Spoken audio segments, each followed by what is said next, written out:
So along with that, if you could just be sure to mute your phones for any background noise, that would definitely be appreciated.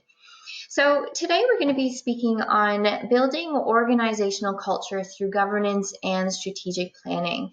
And this is part of our monthly webinar series that we've been doing over the last couple of years. And now this topic, it really is quite a large topic. And to be honest, it was rather challenging over the last several weeks trying to narrow it down so that it could fit into a 30 to 40 minute webinar. So we are just going to be scratching the surface today, but I really hope that we leave you with perhaps a new way of considering the relationship between culture and structures of an organization, governance and strategic planning, and perhaps with maybe a few different questions that you can bring back to your organization. So for those of you who may not be as familiar with us, we are EZSigma Group. We're located here in Canada. We've been around since the early 2000s, actually year 2000, and we're very passionate about continuous improvement and everything that goes along with that. So we do specialize in Lean Six Sigma tools and methodology, but we also do a lot of work with organizations on their strategic planning, on culture, on all sorts of different topics. So just to give you a bit of an idea, again, of where we are, as far as our professional development side of things, we do offer fully online self-paced programs. We offer some instructor-led programs. Right now, they're all virtual. We do have a sister company, Day 3000, who specializes in project management prep training. And then we also offer several different software solutions for clients because we like to give them a full solution package that they can select from. And so we've got software products such as Compass, PPE, we've got OTRS, which is a really cool Kaizen time video, and then things such as Process MA and Minitab, just for any kind of statistical or analytical software. So once again, just a reminder, if I haven't grabbed you, if you could just mute your microphones, that would be fantastic as we go through today's webinar. So normally, for those of you that have joined us in the past, you'll hear me speak a little bit at the beginning, a little bit at the end. Today, I'm going to be presenting everything to you, and I'll be bringing this from the lens of more on the governance side of things and how does that look. So where my experience lies is working with different boards and using the skills and tools from Lean Six Sigma and applying it in both different areas. So again, I hope I can provide you with perhaps a different perspective or maybe some new questions that you'll consider as you start thinking about organizational culture and everything that means and everything that it encompasses. So today's webinar, I'm just going to start off with some definitions to make sure we're on the same page. We're going to talk a little bit about that connection between an organization's structure and its culture. And then we'll dive a little bit more into the overlap between culture, governance, strategic planning, and what all of that means. And I'm going to leave you with some questions for you to consider. So as we get started on this topic, it's something that, especially throughout COVID, I've been seeing a lot more articles. I've been hearing a lot more people speak about this culture topic and what that means, and that it's really come to the forefront. Like I said, over these last, 14, 15 months now that we've been dealing with COVID. And so I just wanted to provide you with a few stats. Now, you will be receiving a copy of this deck following the webinar, so I'm not going to read through everything. If you want to take a look at these stats more in depth, you're more than welcome to. I've also included some information on what people say about organizational culture and how that actually impacts their decisions to either apply and work for a company or to even engage with a company as a client or as a customer.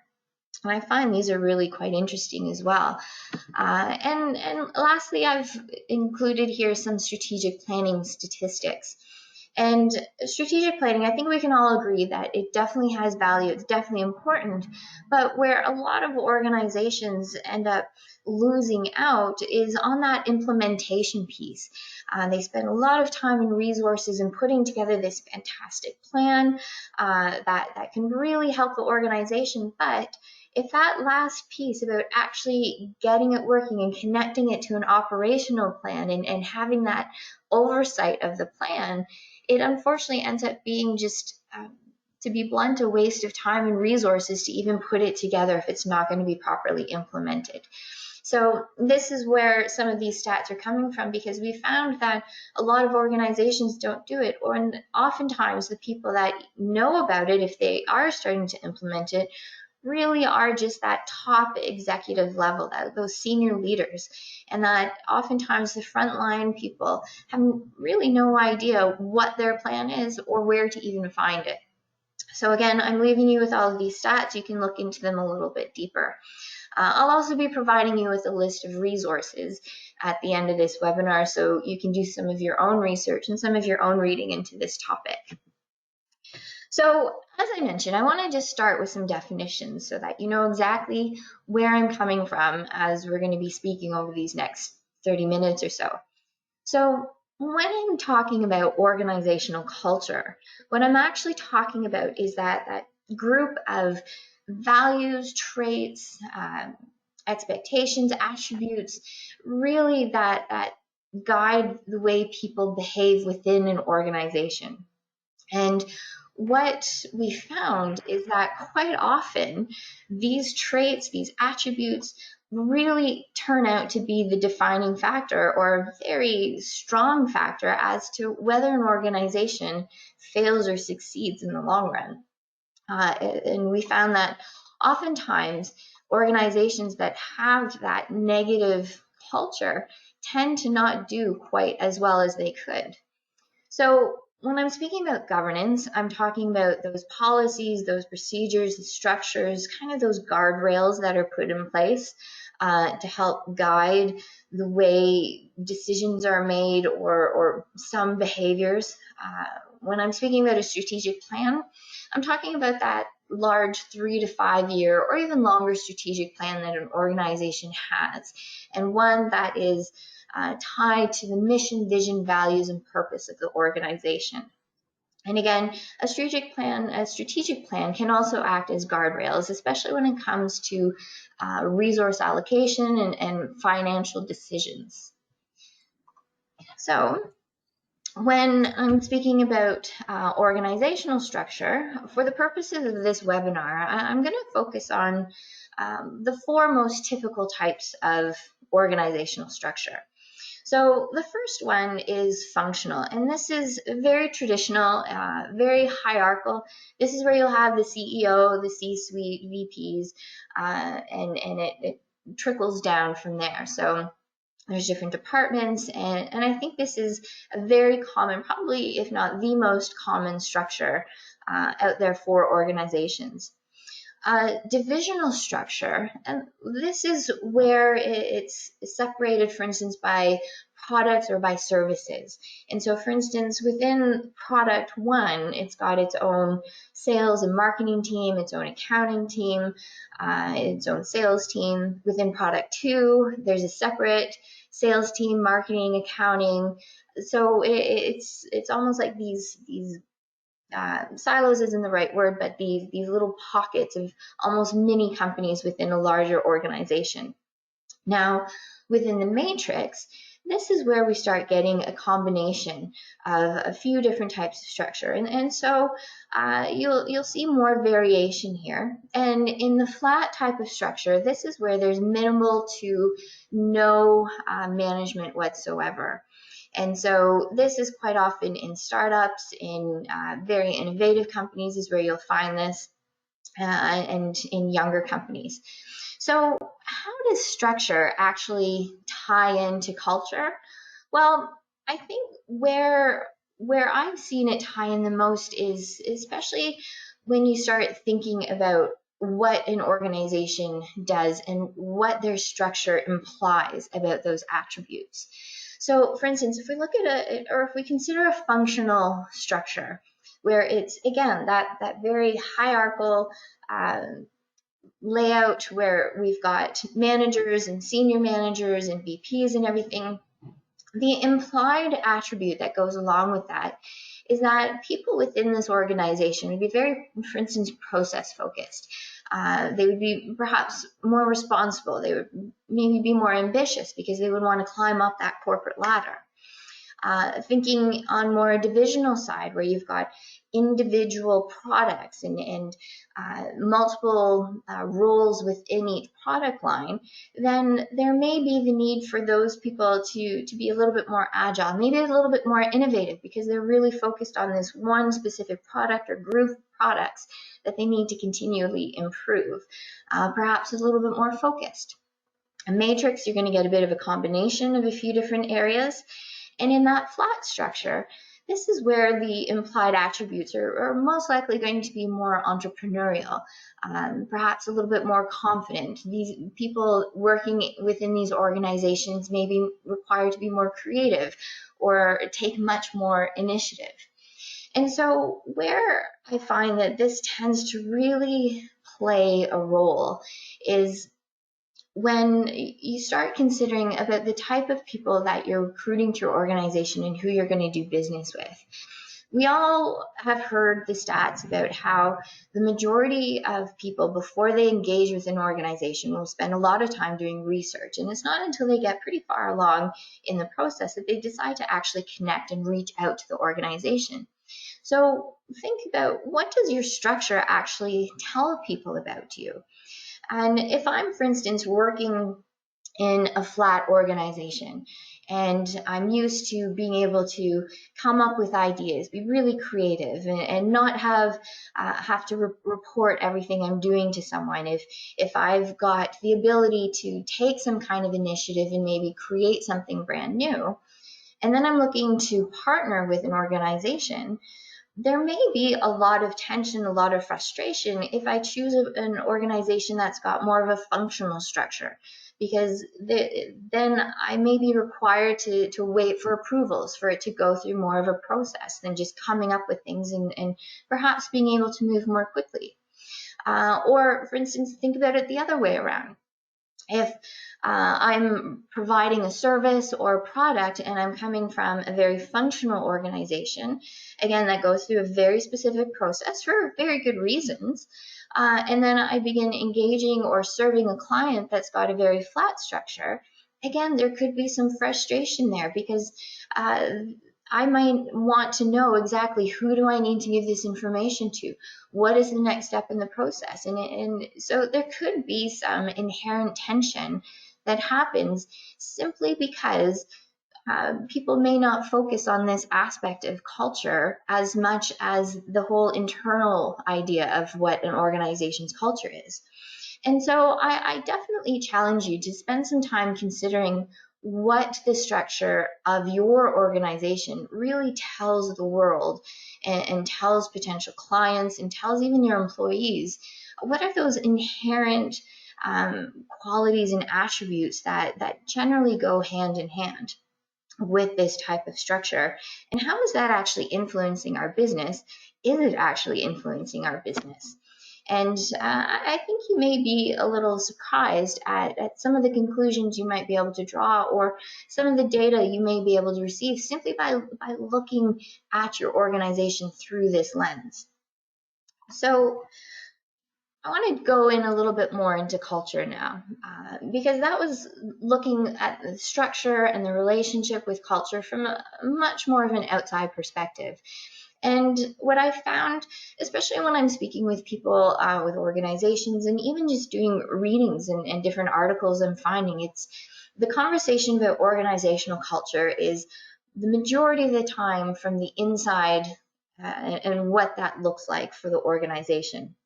However, as I've just mentioned, that culture really is tied to structure and what that looks on the outside. I would also like to add another layer to that to say that your internal structure and your internal culture is also going to build upon that structure and the impact that it gives to the world and to your clients. So For example, let's look at efficiency. If your organization is very focused on efficiency, internally, well, how does that translate to someone engaging with you from the outside or someone even applying? It may mean that the whole interview process is very fast or that it goes through a very specific process. So again, how does it translate? If we think about reputation, well, internally, what does your culture tell your employees or your staff? Does it have that reputation of being caring, of actually listening to people, of taking in different ideas or thoughts, or does it have a reputation of saying that we need to really focus on these couple of areas, and how does that then translate to the way that you're dealing with your clients and your customers? What are they getting out of that? And what kind of impression are they getting of your culture and of your business as a whole because of it? And so it's, again, I think it's very important for all of us to consider culture holistically, not just this is the culture from the inside, this is the culture from the outside, and never the twain shall meet. I think we're doing a disservice to each other and to our organizations with that. Because quite often, if we don't pay attention to this, what can happen is it can actually, unfortunately, lead to some unethical behavior. If people start thinking and that, well, you know, if this is the type of culture that our organization is supposed to have, or this is what we're promoting, but nobody is really holding me accountable, then I can just act or do whatever I want because it doesn't really matter. So we never want to get to that point. And so this is also where the governance piece starts to play more of a role with those policies and procedures and those few guardrails. So if we take a look at some of the different cultural layers within an organization, we've got quite often it's spoken of, for instance, as it relates to the mission, vision, values, and purpose of an organization. What does that really mean? Why does your organization exist? And then your strategic plan should be built upon that purpose of your organization, those values. Governance is often then put in place to make sure you've got the right policies and procedures to help move that strategic plan along and help to guide the ultimate purpose of your organization. And the structure as well gives that tool to help everything continue moving along. Now, I know I've put this here on your presentation or on the slide deck as being separate elements, but honestly, these are much more interconnected than they appear. And quite often, structure is very much tied to the actual purpose of the organization. How are you going to move things along? It's also tied to your strategic plan and how you're going to get from point A to point B over the course of the next 3 to 5 years. So they're very interconnected. And so I want to take a few minutes and really just talk a little bit about where these overlap. So if we're looking at culture, strategic planning, governance, where culture and strategic planning really tend to come together is when we start talking about the attributes and the behaviors that are required for your strategic plan. So for instance, if your plan is all about creating a spaceship to get everybody to Mars, well, then the type of culture you're going to need is very innovative, very focused, very kind of tech, also very creative, people that are willing to try something new, to take different risks, and that's its own culture in itself. However, if your strategic plan is more on the humanitarian side, to, for instance, go and help provide clean water to people all over the world, well, then you may want to consider having a culture that is very empathetic and very caring and serving, and perhaps even attributes you may need are people willing to go into high-risk areas or high-risk countries. So these, again, it's very connected and something that I think we need to spend a little bit more time actually talking about and focusing on than maybe we're doing at the moment.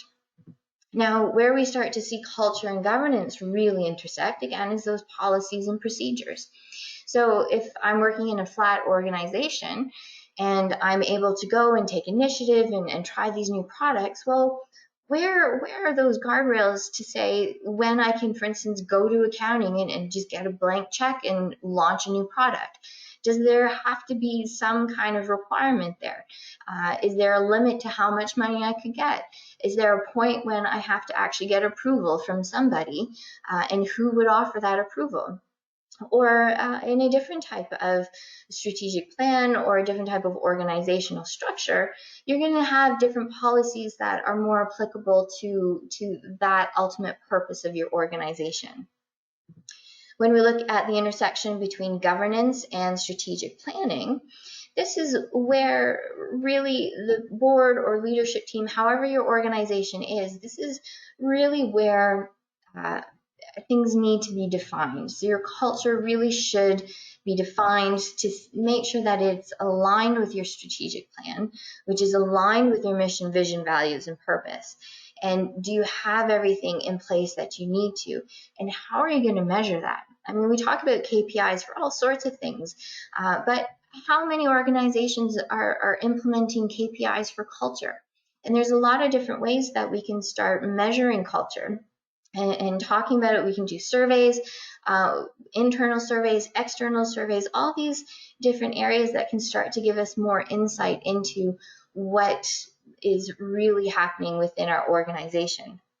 And at the center of all of this, down at the core, is where, again, we've got our mission, vision, values, purpose, and our structure. What is the ultimate reason our organization exists? What is our purpose? And does our structure support that ultimate purpose? So, talking about culture and governance, just to summarize, I've put here on the screen, the board must oversee and hold management to account on how it's defining, aligning, and embodying and reporting on culture. And this is something that I think is very important. And in my experience on different boards, it's unfortunately something that we haven't focused on near enough. It's often something that gets put onto, well, this is operational, so we don't really want to jump into this too much. But I think it's part of the leadership or the board's responsibility to really say, is there any attention being paid to this? How do we know what's going on? Because ultimately, is this going to pose a risk for us? How can we mitigate any issues that may come up down the road, perhaps on HR or perhaps reputationally? Or so really making sure that there's a focus on the upper level on culture and how that's being governed within the organization, I think is quite important. So a few questions just for your consideration are, what KPIs are in place to measure culture? And how is the leadership actually reporting on culture? So what are the tools that you're using? For instance, are you using something like a balanced scorecard to show exactly where the strategic plan is, how that ties to the mission, vision, and values, and how does that connect with the culture of the organization? Is it even a regular item that's being discussed? Has it been defined? And do we have the right policies in place for this? When we're thinking about culture and strategy, well, is the strategic plan, what lens is it being developed by? Are you looking at the strategic plan? Are you part of that development team for your strategic plan? And are you staying focused on the purpose of your organization? And importantly, do you have an actual implementation plan in place?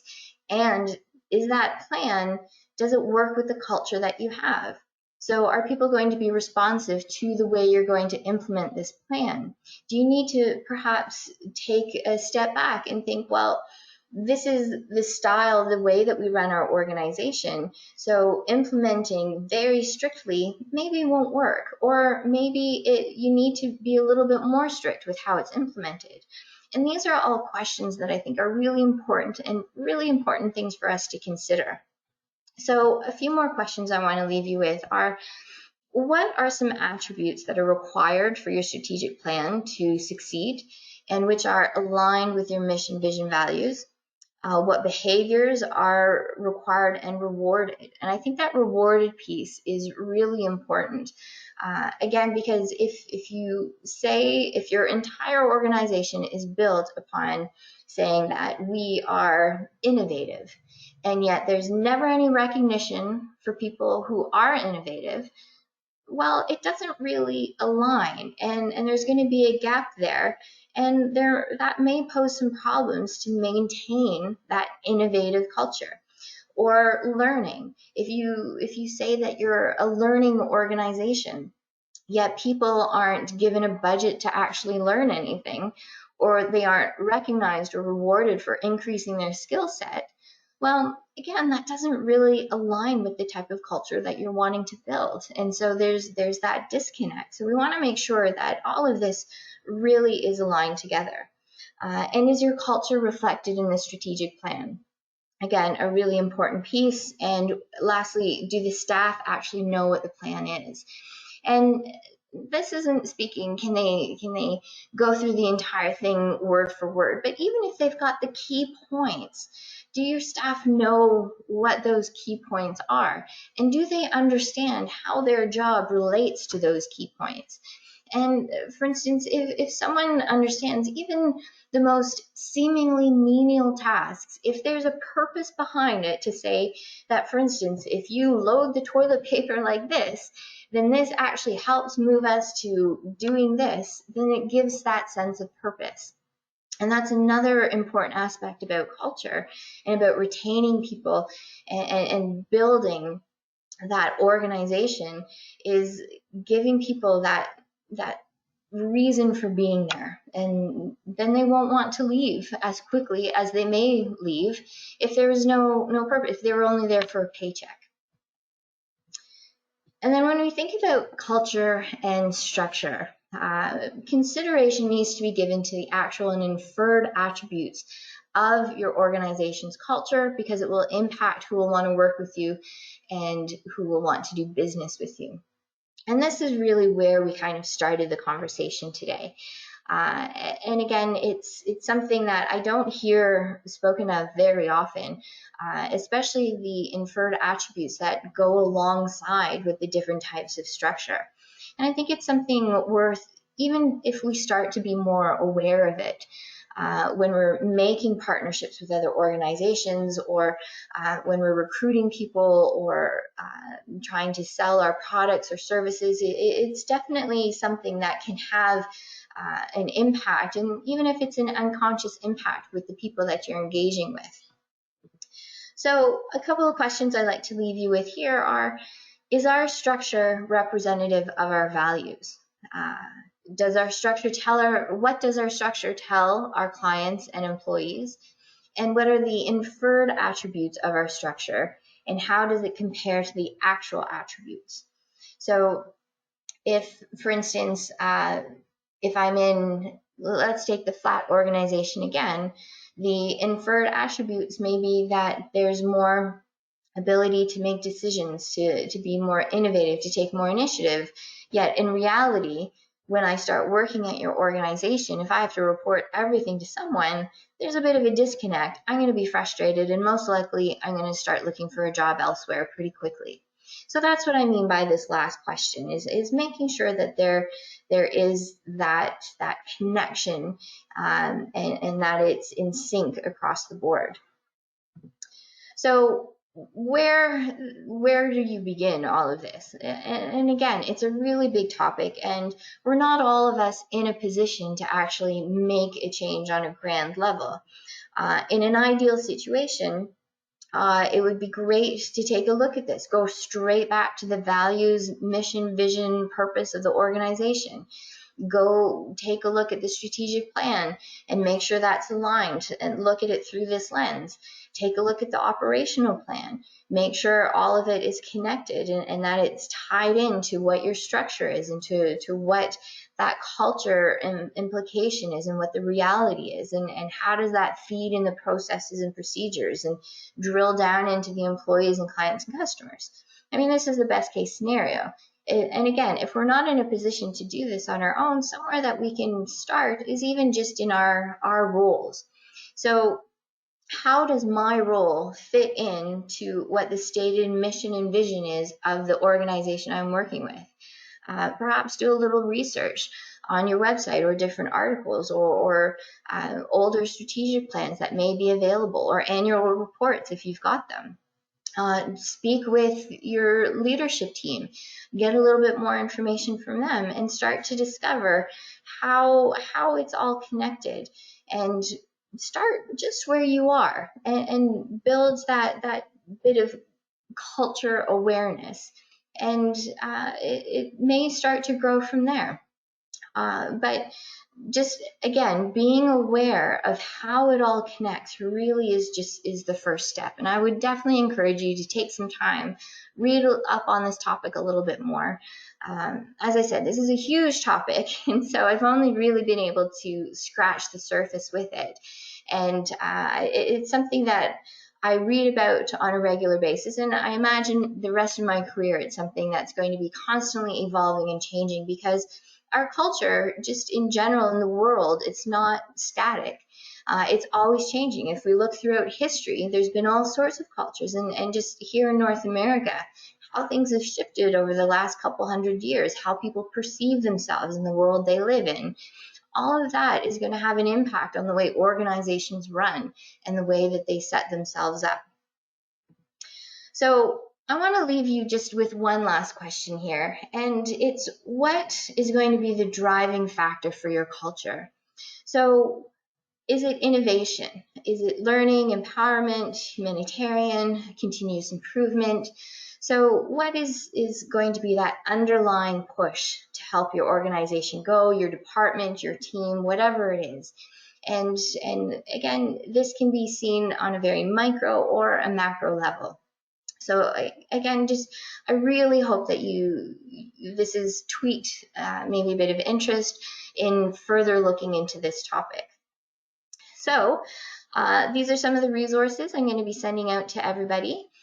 We do have some Q&As, and I noticed there's been a couple come into the chat window. So just as everyone else is processing everything that I went over, because I know it was a lot of information, just wanted to let you know we do have some upcoming programs. As I said, we do specialize in Lean Six Sigma. So we've got a Lean Green Belt coming up at the end of this month, Six Sigma in May, and for people that take all three sections, it's equivalent to a Lean Six Sigma Black Belt. So these programs include some online learning, some virtual in-class instruction. We also have this monthly webinar series, and I see some names in the participant list, so it's wonderful to see you return and have you join us again. I see a lot of new names as well, so I hope you'll come and join us next month in our next webinar. We also offer micro courses. The next one coming up is on May 4th, all about managing work from home stress and uncertainty with emotional intelligence. And then we've got, of course, our online courses and some coaching programs and some consulting services. So I had a request just to jump back to this slide here for a moment. So I will leave it there and just jump over to the chat box, because we do have a couple of questions. So question number one, do unionized organizations tend to adopt one structure over another, and regardless, can they all work? So that, I don't have an immediate answer for you, Susan. I do apologize. I know when you're working with a union, there tends to be a lot of different factors that come into play, especially on the HR side. So generally, unions are in that functional structure, is what I've seen.